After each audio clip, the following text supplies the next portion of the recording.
उसने कहा कि हाँ, क्योंकि सब लोग मेरे विरोध में पड़ गए हैं और सब लोग चाहते हैं कि मेरी नौकरी चली जाए।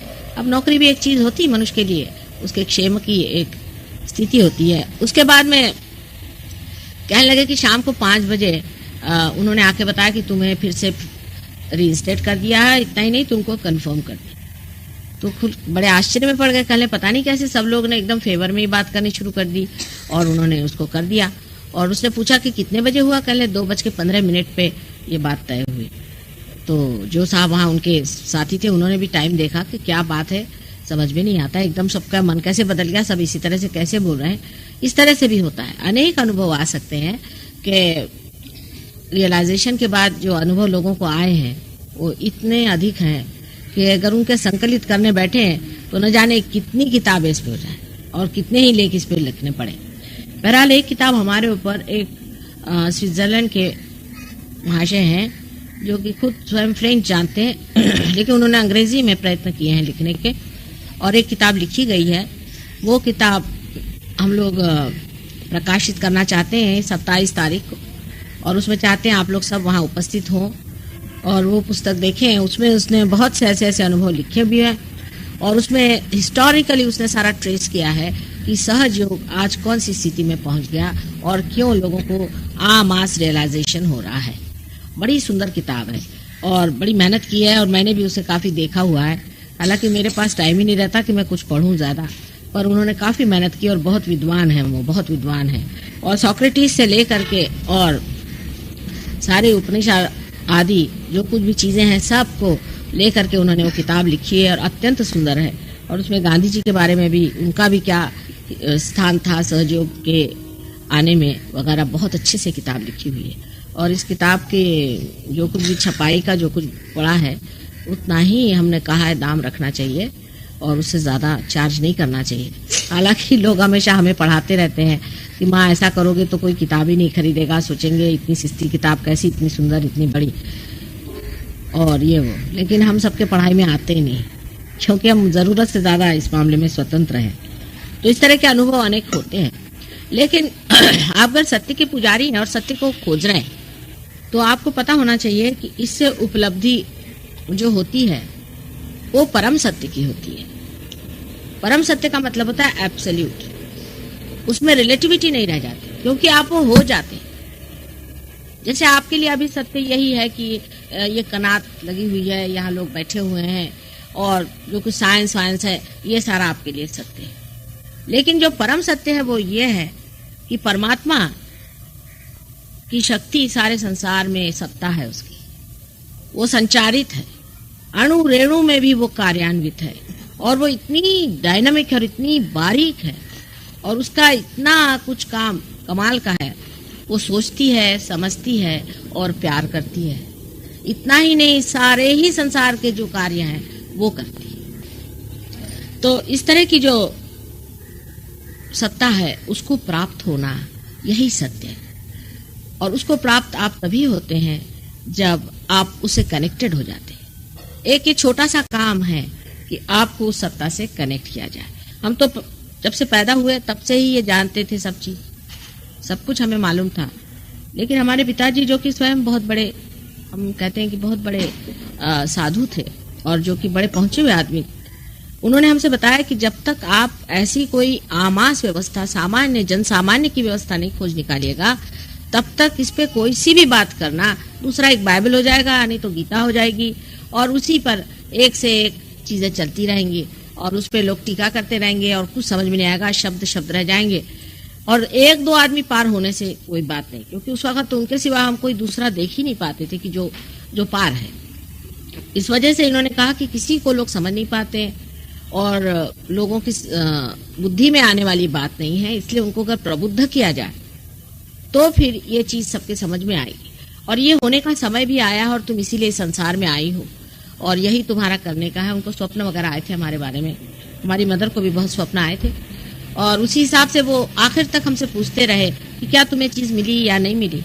और हमारी माँ भी उनके मृत्यु से पहले यही पूछती रही कि अब मैं तुम्हारे पिता से मिलूंगी तो मुझे बता दो कि तुम्हें वो चीज मिली या नहीं मिली। जब मैंने उनसे कहा कि हाँ मुझे वो चीज मिल गई है और उसका मैंने पता लगा लिया है, तो मैंने इस तरह से किया कि मैं स्वयं मनन में जा करके और हर एक मनुष्य के मुझे कुछ ऐसे जीवन में संबंध रहे कि जन समुदाय से मेरा बड़ा संबंध रहा, क्योंकि मेरे पिता भी बहुत पुराने कांग्रेसी थे और मैं भी गांधी जी के साथ रही हुई हूँ और वहाँ सब लोगों को देखने का मुझे मौका मिला। तो मैं मनन से, सूक्ष्म चित्त से हर एक आदमी की अंदर की भंगिमा देखती थी, अंदर उनके कौन सा प्रश्न है, उसमें कौन से प्रॉब्लम्स हैं, किस वजह से या आदमी जो है इस तरह से बना हुआ है, मैंने उसके परम्यूटेशंस कॉम्बिनेशंस क्या हैं। हजारों लोगों के अंतर में मैंने प्रवेश करके देखा कि इनका क्या प्रश्न है, उनका क्या प्रश्न है, कैसे कौन सा इनमें गड़बड़ हो सकती, कौन सी इनमें खामी हो सकती है, किस वजह से। क्योंकि जो रियलाइज सोल आता है संसार में तो उसके सामने कोई प्रश्न ही नहीं होता है, वो तो अपने मस्ती में रहता है, और दूसरा जो है वो अभी तक नीचे ही है, तो अब उसे किस तरह से ऊपर उठा जाए उसको प्रश्न हो जाता है। और वो अगर उसकी प्रकृति से मिलता जुलता हो तो वो प्रश्न आसान हो जाए, लेकिन इतनी परम्यूटेशंस एंड कॉम्बिनेशंस है मनुष्य की कि वो फिर ऐसा एक आध ही आदमी उससे मिलता था कि जो उसकी प्रकृति से निकटतम है, जो थोड़ी सी चीज करने से ही मेहनत से ठीक हो जाए। इसलिए लोग 2-4 लोगों को ले करके जंगलों में रह करके और मेहनत करते थे, क्योंकि बगैर दान किए हुए इसमें आनंद नहीं आता है। लेकिन वो जो चीज उसको सर्वसामान्य होना भी जरूरी ही था, और मैं खुद इसको बचपन से ही जानती थी कि मुझे ये कार्य करने का है, चाहे कुछ भी हो जाए। और इसी प्रकार मेरे जीवन में, मेरे विवाहित जीवन में भी मेरा संबंध अनेक लोगों से आता रहा, और उसमें मैंने यही एक कार्य किया कि लोगों की अंदर से कौन सी प्रकृति के कारण, क्योंकि आप देखिए 3 प्रकृतियां मनुष्य में होती हैं और 360 डिग्री में ये 3 प्रकृतियां घूमती हैं, तो आप समझ सकते हैं कि मनुष्य में कितनी परम्यूटेशंस और कॉम्बिनेशंस हो सकते हैं। और उसी की छोटी छोटी चीज पे आप मनुष्य रुका हुआ है, जैसे कि एक आंख में तिनका चला जाए और सारा आकाश न दिखाई दे, ऐसा हो जाता है। अब मैंने बहुत इस पर अत्यंत गहन मनन किया, बहुत ही तपस्या करी है, और उस पर बहुत ही ज्यादा मैंने ध्यान दे करके विचार किया कि आखिर मनुष्य में कौन सा ऐसा दोष हो जाता है। फिर मैंने देखा कि हर एक के दोष अलग अलग है, उनको कैटेगराइज कर लेना पड़ता है। अब जैसे आपके गुरु का दोष है, ये एक दोष, इसको भी कैटेगराइज करना चाहिए। गुरु भी ढंग ढंग के होते हैं, मतलब जो अगुरु, मैं इनको गुरु नहीं मानती, ये अगुरु है। गुरु तो बहुत ही कम होते हैं, बहुत ही कम। और पहले जमाने में जो गुरु होते थे, या भी ऐसे में जो गुरु मालूम है जो असल में है, वो लोग तो बिल्कुल नहीं चाहते कि कुछ करें, क्योंकि वो जैसे ही कुछ काम करने लगते हैं तो शिष्य लोग उन पे चढ़ बैठते हैं, या नहीं चढ़ेंगे तो उनको सताते हैं। अगर वो पृथ्वी पर उतर आए, मतलब जन्म ले या कुछ करें, तो बचपन से उनको तकलीफें होती रहती हैं। क्योंकि इसमें जब आप पार हो जाएंगे तो आपको पता होगा कि आपको खुद भी महसूस होगा दूसरों की तकलीफें, कैसे कैसे कहीं कुछ चटाक से एकदम पैर में चट से लग जाएगा, कहीं कुछ हो जाएगा थोड़ा थोड़ा। लेकिन मैंने उसके लिए ये भी सोचा कि एक ऐसी व्यवस्था ढूंढनी चाहिए, हमारे रुमाल बताइए, ऐसी व्यवस्था ढूंढनी चाहिए कि जिस व्यवस्था में मनुष्य सर्वसामान्य हो, साधारण जीवन व्यतीत करता हो और गृहस्थ जीवन में रहता हो, कोई जंगल में जाने की उसको जरूरत नहीं हो, और वहीं बैठे बैठे वो पार भी हो जाए और वो रक्षित भी रहे, उससे उसको तकलीफ ना हो, उसको परेशानी ना हो। और इसलिए इस पर बहुत ही गहन अन्वेषण करना पड़ा। आप जानते हैं कि इसकी कोई लेबोरेटरी तो होती नहीं जहां पर काम किया जाए, ये तो अपने ही अंदर ये सब अपने ही संकल्प से अपनी ही कुंडलिनी को चढ़ा करके काम किया जाता है। इस प्रकार काम करके मैंने एक दिन, असल में गृहस्थ जीवन में कहीं अकेला जाना या कहीं जंगल में जाके रहना भी संभव नहीं होता था, इसलिए एक दिन ऐसे किसी बहाने से मैं एक बार समुद्र के किनारे पे चली गई, और वहां 2-3 दिन रात में रहने के बाद मैं समझ गई कि अब सहस्त्रार जो आखिरी का ये चक्र जो खुला नहीं है उसे खोलना है। ये अभी तक खुला नहीं, अभी खुला है। तो उस वक्त जब खोला गया, जब खोल पाए हम, तब जो है ये साध्य हुआ कि सामूहिक तरह से लोगों को हम जागरूक दें। और आपको आश्चर्य होगा कि जो आज चीज आपको इतनी सहज मिल रही है, शुरू में हमने सिर्फ 25 शिष्य, पहले तो एक शिष्य से शुरू किया, वो बहुत बुरी औरत थी, लेकिन तो भी हमने उन पर मेहनत की, वो पार नहीं हो सके। उसका बाद करते करते 25 सिर्फ हमारे पास शिष्य थे, और उन शिष्यों पे 2 साल तक लगातार मेहनत करने के बाद 2 साल तक कुल 12 लोग पार हुए हैं। बड़ी मुश्किल से 2 साल तक मेहनत की, तब 12 लोग पार हुए, क्योंकि एकदम नई चीज है ये। इसका मतलब है कि सर्वसाधारण आदमी जो कि अनेक गलतियां कर चुका है और जिसमें बहुत से अजीब अजीब तरह के दोष आ जाते हैं, ये सब ठीक करना, उनको ठीक से लगाना, उनको ठीक से पहुंचाना एक बड़ा उस वक्त कठिन ज्ञात होता था। 2 साल तक मेहनत करने पे 12 आदमी पार हुए, लेकिन वो 12 आदमी जो हुए हैं उनमें सफाई इतनी हो गई कि हमारे वो बड़े सॉलिड आदमी हैं।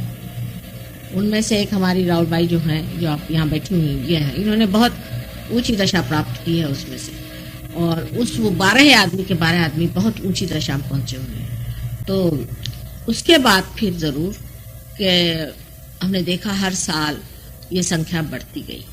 इतना ही नहीं, जब ज्यादा लोग पार हो गए तो मानो जैसे कि उनमें से शक्ति वहन होने लगी, जैसे वो लोग शक्ति वाहिनी हो गए, और उसके अंदर से शक्ति बढ़ने की वजह से बहुत लोग आसानी से पार होने लगे। आपने कल देखा कि काफी लोग पार हो गए थे, लेकिन तो भी जैसे मैंने कहा कि बड़ी सूक्ष्म चीज है, और पार होने के बाद भी फिर से खटाक से टूट जाती चीज, उसको फिर पनप पाना पड़ता है, क्योंकि बीज जो है वो अंकुरित होने के बाद आप जानते हैं कि उसको बड़ा संभालना पड़ता है, संगोपन उसका होता है, उसे बड़े प्रेम और दुलार से करना पड़ता है। अब इसके लिए मातृत्व के सिवाय और कोई तरीका नहीं। मतलब ये कि आज ही एक साहब मुझे आके कहने लगे कि आपका क्या ऑर्गेनाइजेशन है, इसमें कोई नियम ही नहीं। मैंने कहा बेटे कौन सा नियम बनाओ, बताओ तुम। एक नियम ऐसा बनाओ, बोलने लगे कि जो लोग यहाँ आकर दूसरी जगह जाते उनको यहाँ ना मना। मैंने कहा ऐसे तो मैं नहीं बना सकती, जब वो मेरे बेटे हैं, वो किसी भी हालत में रहे उनको आना ही पड़ेगा। और अनेक तरह के उन्होंने नियम बताया। मैंने कहा मेरे यहाँ कोई नियम नहीं बन सकता, तुम इस चीज को छोड़ दो। नियम की क्या जरूरत है? हाँ, तुमको ट्रस्ट बनाना है वो बना लो, पैसे ऐसे के दृष्टि से। इन लोग कुछ कह रहे हैं कि हम एक जगह बनाएंगे, वहां पर हम ये करेंगे, ठीक है, उसके लिए तुमको जो कुछ करना करो, मुझसे कोई मतलब नहीं। लेकिन अगर तुम चाहो कि इसके नियम बनाओ कि जो बच्चे मेरे आते हैं कभी गलती भी करेंगे, कभी ठीक भी चलेंगे, क्योंकि गृहस्थ में रहने वाले हैं, सर्वसाधारण लोग हैं, और उनकी प्रगति होगी नहीं होगी, तो अब आप ये कहें कि साहब इसलिए उनको मना कर दें या उसलिए उनको मना कर निकाल दें, ये मेरे बस का नहीं। तो आप मेहरबानी से कोई भी नियम मत बनाइए, बड़ा मुश्किल हो जाएगा मेरे लिए। तो ये चीज ही और है, ये ऐसी चीज है कि इसको आप लोग अगर संसारिक दृष्टि से देखें तो बहुत ही विचित्र लगेगी, लेकिन परमात्मा की दृष्टि से आप समझ सकते हैं। इसमें कोई भी नियम हम नहीं लगा सकते, कोई रिस्ट्रिक्शन नहीं, हमारी एक भी मेंबरशिप नहीं है, कुछ नहीं। जिसको चाहे वो आए, जिसको नहीं आना नहीं आए। अब जैसे आपने बताया कि मैं गया हुआ, पर इन कोई मेंबरशिप इनसे नहीं है, जब चाहे आए, जब इसका उपयोग करे, जितना आगे बढ़ना चाहे, बिल्कुल मुक्त होता है। और जब तक आप पूरी तरह से मुक्त नहीं होंगे तब तक कोई फायदा ही नहीं होने वाला है। तो इस तरह की ये चीज है, अति सूक्ष्म चीज है, और उसको पाने के लिए आपको भी सोचना चाहिए कि थोड़ी सूक्ष्मता अपने अंदर आ जाए। और अगर कोई उसमें अगर कभी हम कह भी दें, जैसे आपसे कह दिया कि भाई उनके पास क्यों गए थे, जूते मारना है, जूते मारना ही पड़ते, क्या करें? मोहम्मद साहब ने ही बताया, मैंने बड़े धीरे धीरे बातें कहना शुरू किया, आपको पता नहीं। पहले तो मैंने कठिन लोगों को लिया ही नहीं।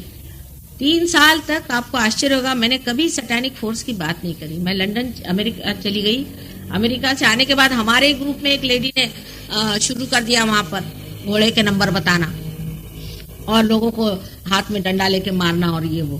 तब फिर मैंने कहा कि अब तो बताना ही पड़ेगा, तब मैंने शुरू किया था, क्योंकि मैं सोच रही थी कि किसी तरह से लोग बच कर के निकल जाएं तो अच्छा रहेगा अगर ये चीजें नहीं बताई जाए तो। पर ऐसा कहाँ होता है, ये चीजें तो आती ही हैं। अगर 10 आदमी यहाँ आएंगे, उसमें से जरूर 1 न 2 ऐसे होंगे कि जिनमें नेगेटिविटी होगी, और जो कहीं ना कहीं हो आए होंगे, वो फिर बताना ही पड़ता है। तो उसमें कोई बुरा मानने की बात नहीं है, क्योंकि आपको सोचना चाहिए कि आपको अपना कल्याण कर लेना चाहिए, अपना मंगल सोचना चाहिए, और उसमें बुरा मानने की कोई बात नहीं। आपके गुरु ने आपको कोई दी नहीं बात, अगर दी होती तो आप यहाँ आते क्यों? तो अगर हम कहते हैं कि भाई इस तरह से निकलता है, ये मोहम्मद साहब ने कह दिया नसीब नहीं, तो मुझे ही लोग नाराज हो जाते। उन्होंने बताया, उनके बहुत से तरीके, सारा उनका जो नमाज है सारी कुंडलिनी का अवेकनिंग है, लेकिन कितने मुसलमान इस बात को मानेंगे?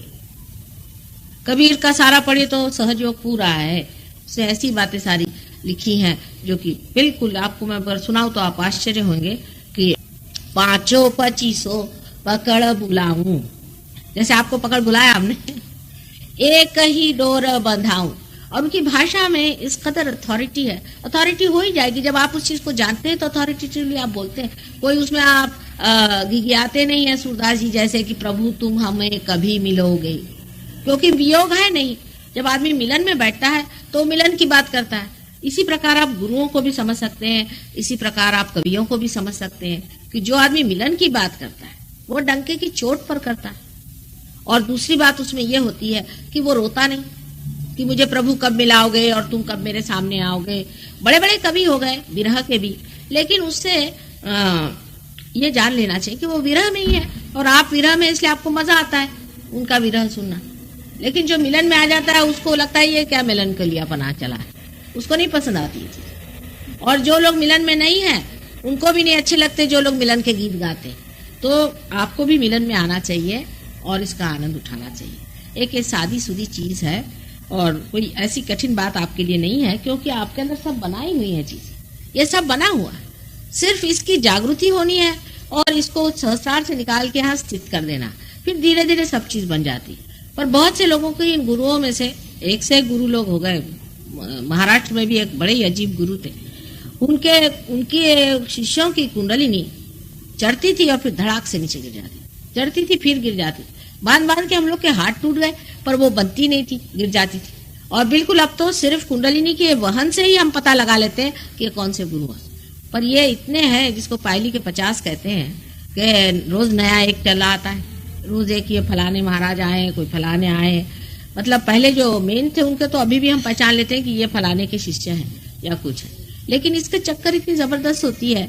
एक अभी परसों पेशेंट आई थी हमारे पास में, उनको भी स्क्लेरोसिस की बीमारी थी, वो ठीक होना चाहती थी, काफी उनको फायदा हो गया, लेकिन उसके बाद वो फिर नहीं आ रही। तो पता हुआ कि वो यही जो अंगूठी देने वाले बाबा हैं उनके शिष्य हैं। तो कहते कि वो रात में सपने में आते हैं, मुझसे कहते खबरदार तुम माता जी के पास गए। वो मारे डर के वो आने को तैयार नहीं, यहाँ बैठी हुई यहाँ देखिए उनके पहचान, इसलिए वो आने को तैयार नहीं। उनको काफी लाभ होता है, इतनी नर्वस है। और वो कहती मुझे लगता है कि मैं डिसलॉयल हो जाऊंगी उनको। तो इनके भी चक्कर बड़े खराब होते हैं, उससे बचना चाहिए। आपको अगर किसी गुरु से आप प्रभावित हैं तो मेरे पास आने की जरूरत नहीं, और अगर प्रभावित नहीं है तो ठीक बात है। अगर आपके असली गुरु हैं तो हम तो फौरन बता देंगे। अब यहाँ एक महाशय है, उनके गुरु थे धुनी वाले बाबा, बहुत हमने कहा उनसे हमारी खबर करें, वो हमारे बारे में जानते हो। इतना ही नहीं, बहुत से गुरुओं ने लोगों को बताया कि माँ आ गई है तो तुम हमारे पास क्यों आते। आपको आश्चर्य होगा ये लोग कितना जानते हैं। जो जानते हो जानते हैं, जो नहीं जानते हैं उनसे ही तो ना प्रश्न होता है। अभी एक अमरनाथ में एक बड़े भारी साधु रहते हैं, नागनाथ बाबा करके, नागनाथ बाबा, नागनाथ वो रहते हैं। अब उनके एक शिष्य हैं जगन्नाथ बाबा, उनका आज्ञा चक्र टूटा हुआ था। तो वो आकर के अंबरनाथ करके जगह है बम्बई के पास, वहां आके रहने लगे और कहने लगे कि हम यहाँ रह रहे हैं, यहाँ पर माँ आने वाली है, तो हमारे गुरु ने भेजा है कि 12 साल बाद आएंगे। देखिए 12 साल जाके वहां वो तपस्या करके बैठे। उनको फिर पता हुआ कि हम, वो तो पता हो जाता है ना वाइब्रेशन से। हमारी एक शिष्या है वहाँ शरयू, उनके पास गए, कहने लगे कि माँ कब आने वाली। उन्होंने कहा कि 12 साल बाद आएंगी, ऐसा कहा था गुरु ने हमारे, तो कब आने वाली है। अब तो 12 साल पूरा हो गया। तो उन्होंने कहा कि वो तो आने वाली है, उनका यहाँ प्रोग्राम होने वाला है। तो भी उनको थोड़ी शंका थी हमारे बारे में कि हम ही वो माँ है या नहीं। ऐसे लोगों की दृष्टि वगैरह बहुत अच्छी हो जाती है, खासकर आज्ञा जिनका टूट जाता है उनको बहुत कुछ दिखाई देता है। तो वो आकर के बैठे थे हॉल में, उनको स्टेज वेज पे बिठाया था। जैसे हम अंदर आए तो उनका सारा जो कुछ भी शंका थी दूर होके वो सीधे मेरे पास सीधे। तो मैंने कहा क्या हुआ भाई, आपकी शंका को क्या हुआ। कहने लगा कि सबकी कुंडलिनी एकदम जैसे बच्चे स्कूल में नहीं खड़े हो जाते, ऐसे एकदम खड़ी हो गई जैसे आप आए। तो हम समझ गए कि यही है माँ और इसे क्या। पर अब मैं गुरु की बात बताती हूँ। तो मैंने उनसे कहा कि उनका हमारे आश्रम में आए माँ, तो मैं गई वहां मिलने। भाई मैं तो सबके पास जाती, आपको आश्चर्य होगा, मैं सबके पास गई। ये मुक्तानंद, रजनीश वगैरह सबको मैंने समझाने की कोशिश की कि तुम लोग क्या कर रहे हो। सारे गुरुओं से जाके मिलती हूँ, उनसे समझाती हूँ। उल्टे वो लोग फिर क्या कहते हैं कि वो हमारी शिष्या है, वो हमारे पास आई। इन बेवकूफों को क्या कहा जाए। तो जब उनके पास मैं गई तो मैंने कहा कि क्या बात है, आप क्यों परेशान है। तो कहने लगे कि मेरे 12 साल से मेरा आज्ञा चक्र पकड़ा है माँ, और मेरे गुरुजी ने ये कहा है कि 12 साल बाद माँ आएगी, वही ठीक करेगी, मैं तो तेरा ठीक नहीं करूँ। मैंने कहा बड़े दुष्ट है तुम्हारे गुरुजी, 12 साल से तुम्हारा आज्ञा चक्र खराब है, मैं तो एक क्षण में तुम्हारा ठीक कर दूं, और एक क्षण में करूंगी भी, क्योंकि मेरे तो हृदय में पूरी समय लगा रहेगा कि उसका आज्ञा चक्र पकड़ा। भी यही देखिए आई मेरे पास में, माँ जल्दी से मेरा आज्ञा ठीक करो, मेरा पकड़ गया। तो मैंने कहा कि अच्छा क्या बात है, क्यों ऐसे? कल वो गुरुजी भी हमारे आपसे मिलने आए, तो वहां पहुंचे हम जहाँ पे थे, तो बड़ा मान किया उन्होंने जो भी था। लेकिन मैंने उनसे पूछा कि भाई ये क्या बात है कि आप इनके आज्ञा चक्र को नहीं ठीक कर रहे? कल मैं क्यों करूं, मेरा किसने किया था? मैं सालों तक तड़पता रहा, तब मेरा क्यों नहीं आपने ठीक किया? मैंने ये किया वो किया, मेरी हालत खराब हो गई, मेरा आज्ञा चक्र किसने ठीक किया? मैं इसका क्यों करूं? आप माँ है, आप करो इनका ठीक। मैंने कहा पर कुछ तो दया करुणा होनी चाहिए। कल दया करुणा क्या करूं, अभी तो इसको मैं मारने वाला हूं पकड़ के। तो मैंने कहा क्यों भाई, आखिर क्या बात है? कल अभी मारा 2-4 चपेट बाहर। फिर मैंने पूछा क्या हुआ भाई, क्यों तुमको मारा? कल माँ मुझे गंदी आदत है, मैं सिगरेट कभी कभी पी लेता हूँ, आपके आने से पहले मैं जरा नर्वस हो गया तो मैंने सिगरेट पी ली थी, तो इन्होंने इसलिए मुझे मारा कि आज माँ आने वाली है और तुमने आज भी सिगरेट। तो वो लोग भी जो हैं, गुरु भी जो हैं, वो भी बहुत ज्यादा खोजबीन करते हैं। इतना ही नहीं, बहुत कड़क हृदय होते हैं, बड़े कड़क आदमी होते हैं। उसकी वजह यह है कि उन्होंने सारी चीजें बड़ी मुश्किल से पाई और बहुत आफत से पाई हुई। ये तो हमारा स्वभाव ही है, तो हमको कोई प्रॉब्लम ही नहीं, और हम तो माँ है ना। तो वो लोग तो लोगों से मिलते भी नहीं, कुछ नहीं करते हैं, और ऊपर से इस कदर कड़क आदमी है कि उनके एक एक किस्से आपको सुनाए उन गुरुओं के, तो आपको आश्चर्य होगा कि वो किस प्रकार अपने शिष्यों को अपनाते हैं, और एक आध शिष्य कहीं से पकड़ते हैं, एक उसको अपने पास रखते हैं और उसको फिर मेहनत करते हैं उस पर। और एक साहब को मैं जानती हूँ, उन्होंने एक सिर्फ शिष्य को तैयार किया 25 साल के, और उससे भी नाराज है, और उसका कारण भी ठीक ही है। लेकिन ऐसा है हाल। तो गुरु तो मतलब बहुत ही मुश्किल चीज है, सदगुरु मिलना बहुत ही मुश्किल है, क्योंकि ये लोग जो पाए हुए हैं इंसान है, और इंसान के बूते पर इन्होंने पाया हुआ है। तो आवश्यक है कि उन लोगों के लिए जिस तरह से मेहनत की, वो चाहते कि आप भी मेहनत करें, आप भी अपनी सफाई करें। पहले हम कहते हैं कि पहले पार कराओ, एक तो ये कि अंधेरे में इसकी सफाई कराओ, धीरे धीरे एक एक चीज को खोजते खोजते। एक ही है कि आपको आंखें दे दे और फिर आप सफाई करो। 2 तरीके हो सकते हैं। तो हमारा तो माँ का तरीका है कि हमसे देखा ही नहीं जाता। जहां तक हो सके आप अपनी आंखें पालें और जल्दी से अपनी सफाई कर लें, और इस महान तत्व को आप पालें। यही चीज है, और तो इससे आगे कुछ है ही नहीं। इसको पाए बगैर कुछ होता नहीं। आज तक किसी ने ऐसा लिखा नहीं है कि आत्मा को पाए बगैर ही कोई चीज हो जाती, कहीं भी नहीं लिखा। लेकिन पता नहीं क्यों लोग ऐसा करते हैं। माने लिखने वाले भी जो पहुंचे हुए लोग हैं, उन्होंने कभी भी ऐसा नहीं लिखा। क्राइस्ट लीजिए या मोहम्मद साहब लीजिए या कोई लीजिए, सबने कहा है कि you are to be born again, वो होना ही चाहिए। उसके बगैर आप समझ नहीं सकते। क्राइस्ट ने भी कहा है कि you will be calling me Christ Christ, I will not know. Christians के लिए कहा। उन्होंने कंडोलिनी के बारे में अनेक बार कहा है कि I will appear before you like tongues of flames, fire tree कहा है, तरह तरह से इसको कहा हुआ। लेकिन ये ईसाई लोगों को क्या समझ में आएगा? इसलिए ये समझ लेना चाहिए कि अति सूक्ष्म संवेदना है।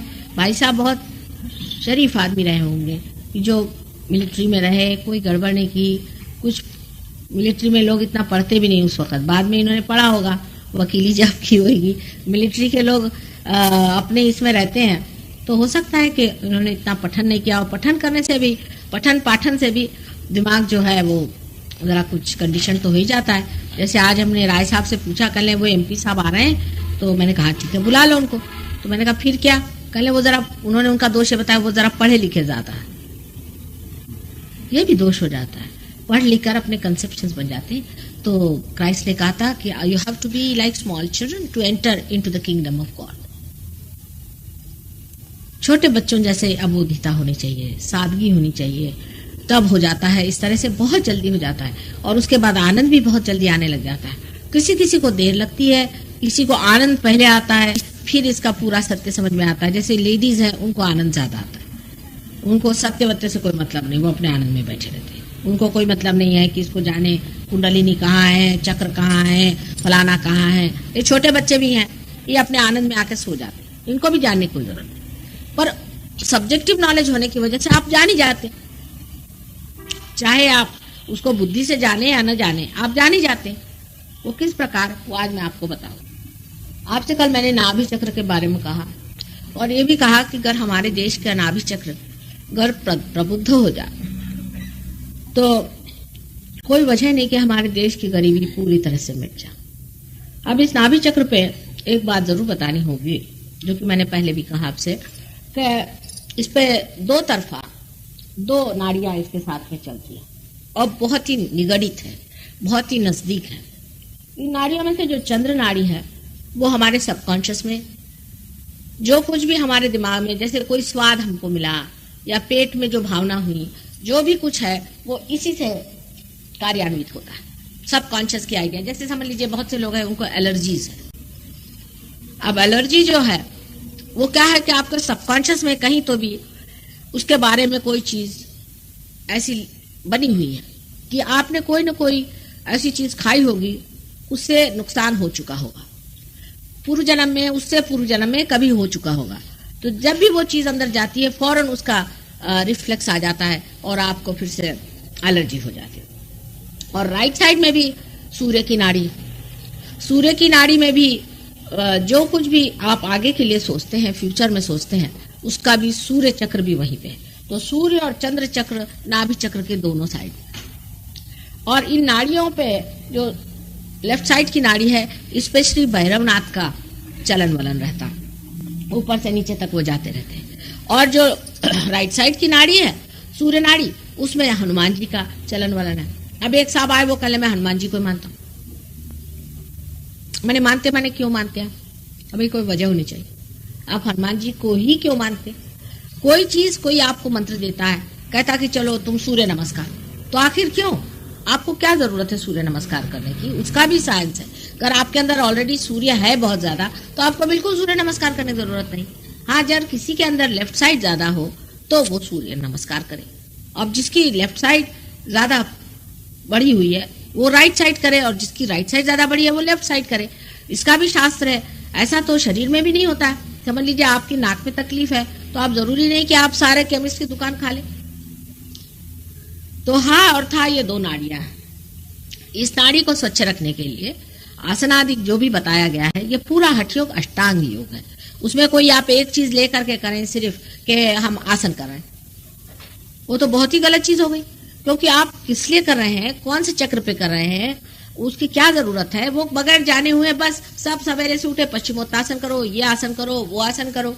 और ये भी ज्ञान जो हमारे पास आया है ये उन लोगों ने वो लोग लाए हैं जो कि जंगलों में गए और वहां पर गुरुओं के साथ रहे भी, और गुरुओं ने कहा कि तुम ठीक नहीं जाओ।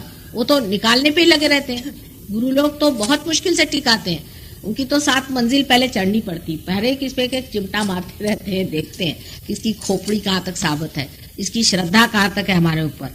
जब वो बिल्कुल ही सिखाने का हो जाता है तब उसे एक्सेप्ट करते हैं। तो ये जो बीच के निकले हुए आधे अधूरे लोग होते हैं, ये बस ये आसन कहीं कुछ लेकर के चले आए और लगे गुरुजी बन गए और सिखाने लगे। उससे इतना नुकसान होता है कि हठ योग करने वाले, जो सो कॉल्ड हठ योग जिसे मैं कहती, सिर्फ आसन करने वाले का हमेशा हृदय चक्र पकड़ जाता है। अभी एक साहब होंगे यहाँ भी बैठे हुए, उनको हठ योग में हृदय का विकार हो गया, तो उनको फिर उन्होंने बताया कि अब हृदय का विकार हो गया तो अब ये दूसरे आप आसन करो, वो भी हृदय के। तो मैंने कहा कि ये किस सिलसिले में? माने सम्यक ज्ञान जिसे कहते हैं इंटीग्रेटेड नॉलेज, ये तभी हो सकता है जब आप पूरी चीज को देखें। तो ये दो नाड़ियां जो नाभि चक्र के दोनों तरफ में है, इन दोनों का बड़ा ख्याल रखना चाहिए। उसमें से जो लेफ्ट साइड की नाड़ी है उसी के कारण मैं आपसे गुरुओं को मना करती हूँ। वो ऐसे कि इस तरफ में जितना कुछ मृत है, जो कुछ सबकॉन्शियस में है, जो भूत है, वो सारा, उससे आगे आपके कलेक्टिव सबकॉन्शियस है लेफ्ट साइड। तो जो कुछ मरे हुए हैं वहीं पर है।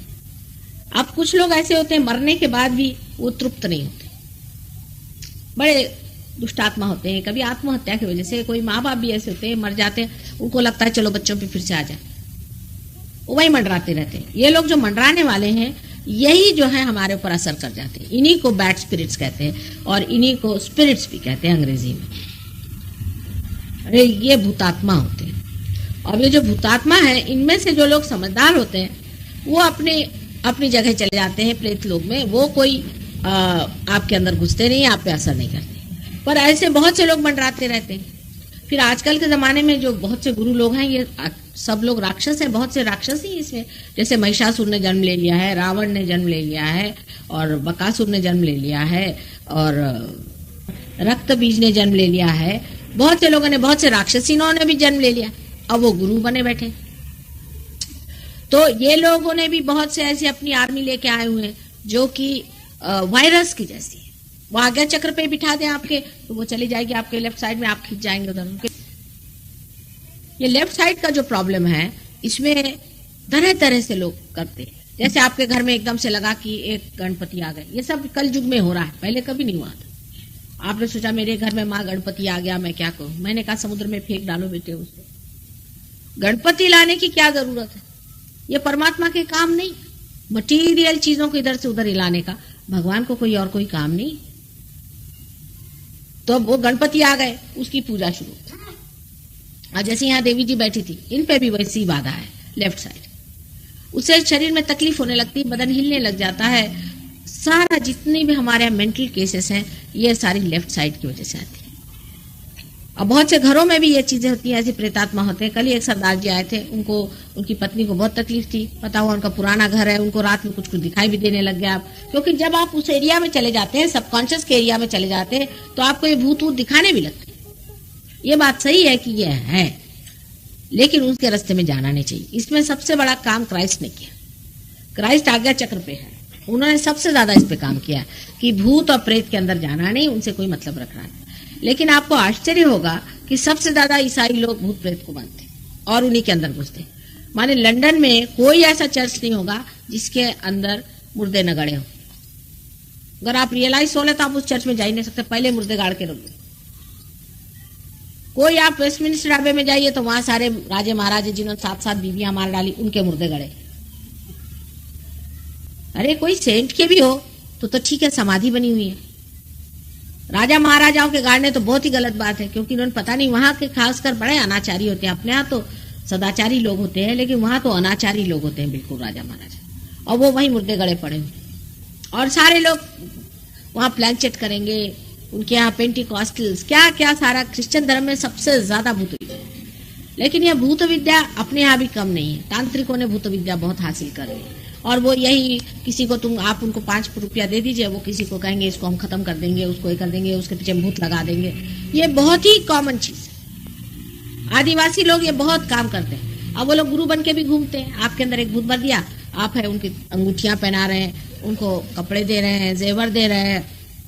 इसमें एक दो अनुभव आपको बताए। एक देवी जी बहुत रईस घर की थी, और उनके पति साहब आए, उससे कहने लगे कि मुझे बाबा जी ने एक अंगूठी दी। तो मैंने कहा भाई आप बहुत रईस आदमी है, आपके पास कितनी अंगूठियां? कहले मेरे पास बहुत अंगूठियां। फिर मैंने कहा आपने अंगूठी क्यों ली? कहले उन्होंने दी प्रसाद तो मैंने ली। पर मैंने कहा तुमको क्यों दी? तुम्हारे ड्राइवर को देते। और ऐसे अगर दाता है तो अपने देश का सारा इकोनॉमिक प्रॉब्लम सॉल्व करो भाई। तुमको दी काहे के लिए? क्योंकि तुमसे कुछ ना कुछ ठगा होगा। कहले ठगा तो नहीं। मैंने कहा फिर तुम मेरे पास क्यों आए? मैं तो ये सब नहीं देने वाली तुमको, अंगूठी वगैरह तो तुम जाके सराफा में खरीद। तुम मेरे पास आए हो तो मैं तो परम दूंगी, और ये अंगूठी पहले फेंकना पड़ेगी आपको समुद्र में। तो कहले नहीं माँ, हम तो इसलिए आए हैं कि हमारे घर के बहुत से हीरे गायब हो रहे। मैंने कहा आपकी पत्नी को लेके आइए, वो लेडी डॉक्टर है। वो आई तो देखा कि उस पर बिल्कुल भूत बैठा हुआ। उसको बंधन वंदन दिया, देखती हूँ उसके अंदर भूत बैठा हुआ। फिर निकाला उसका भूत, हमने उससे बातचीत करनी शुरू की। हमने कहा कि भाई क्या होता है? कहले पता नहीं, कोई मेरे अंदर आदमी आता है और मुझसे कहता है कि ये पत्थर है, ये पत्थर है, ये बाबा को दे दो। तो मैं ही खुद निकाल के देती हूँ, मैं खुद देती हूँ। तो मैंने कहा अच्छा। तो कहने लगे कि अब मैं क्या करूं, मुझे पूरी समय वो आदमी खाते रहता है, मेरे दिमाग में सजेशन देते रहता है, मेरे सामने आके खड़ा हो जाता है और मुझसे कहता है कि ये पत्थर है। तो मैंने कहा कि तुम तो इतनी पढ़ी लिखी स्त्री हो और विवाहिता हो, अब तुम्हारे जो भी हीरे या जो भी तुम्हारे पास में है, ये तुम्हारे अपने पति के दिए हुए कमाई के हैं, माँ बाप के दिए हुए हैं, जो भी हैं। और तुम गृहस्थ में रहती हो, तुमको 4 जेवर पहनने चाहिए। गृहस्थी में औरतों को जेवर पहनना पड़ता है, अलंकृत रहना पड़ता है। तुमको तो इसकी जरूरत है। ये तुम्हारे लिए अगर पत्थर है तो उस आदमी के लिए क्या होना चाहिए? मिट्टी। वो बाबा जी तुमसे क्यों ले रहे हैं? तुम क्यों नहीं ऐसा सोचती? जब मैंने उसके बुद्धि पे आघात किया तो उसकी एकदम आग जागृत हुई और फिर तर तर तर तर तर वो कांपने लगे। बहरहाल अब तो ठीक है और उनके प्रश्न भी सॉल्व होगा। लेकिन एक बता रही हूँ मैं आपसे बात कि इस तरह की चीजें लोग करते हैं कि आदमी को किस तरह से भुलावे में डाला जाए। अब वो अंगूठी जब तक आप पहने रहेंगे, आपकी मजाल नहीं कि आप और कोई बात सोचें, आप अभिभूत रहेंगे उस अंगूठी से। यहां तक कि आप अगर एक टीका यहाँ लगा ले उनके हाथ से, गए आप, क्योंकि वो भी बड़े होशियार होते, वो आपकी कमजोरी जानते कहाँ काम करना है। तो लेफ्ट साइड के आदमियों में अनेक तरह की कमजोरियां होती हैं और अनेक तरह से आपको पकड़ते हैं। विशेषता औरतें होती हैं, औरतें इस मामले में बहुत कमजोर होती हैं। अब उनसे शुरू किया उनके पति का बखान कि तुम्हारे पति तुम्हारा ख्याल रखते हैं, तुम्हारे लिए जेवर बनाते हैं। उसने कहा नहीं भाई, वो तो कुछ है, उनकी कोई दूसरी औरत है। अब भर दिया उसके मन में किंतु, और मैं तुम्हारा पूर्व जन्म का पति हूं। ऐसे तो बहुत से करते हैं। इस तरह की बेवकूफी की बातें बड़ी पढ़ी लिखी औरतें भी विश्वास करती है, मैं आपसे बताऊं। और फिर हो गया, उसके बाद में सारे जेवर जो है उनको दे देते। ये लेफ्ट साइड की जो बात है ये अपने यहाँ इसलिए भी बढ़ गई है क्योंकि इतने तरह तरह के गुरु निकल आए हैं और इन्होंने यही विद्या, सारी प्रेत विद्या, स्मशान विद्या वगैरह जो थी ये करे। इसे हमारे यहाँ पहले भानुमति का पिटारा कहते थे। समझ लीजिए हमारे पिता के समय के जो लोग थे वो सब ये बातें जानते थे। लेकिन आप लोग अंग्रेज हो गए, आपने मैकॉले साहब ने आपको अंग्रेजी सिखा दी, आप सभी जानते। अभी भी अपने आदिवासी लोग वगैरह ये काम काफी करते हैं, यहाँ पर खोप लेंगे और वहां से खून नहीं निकलेगा, और कभी कभी वो अपने को लटका देंगे और इधर से उधर कूदेंगे। और ये क्या परमात्मा के काम हो सकते?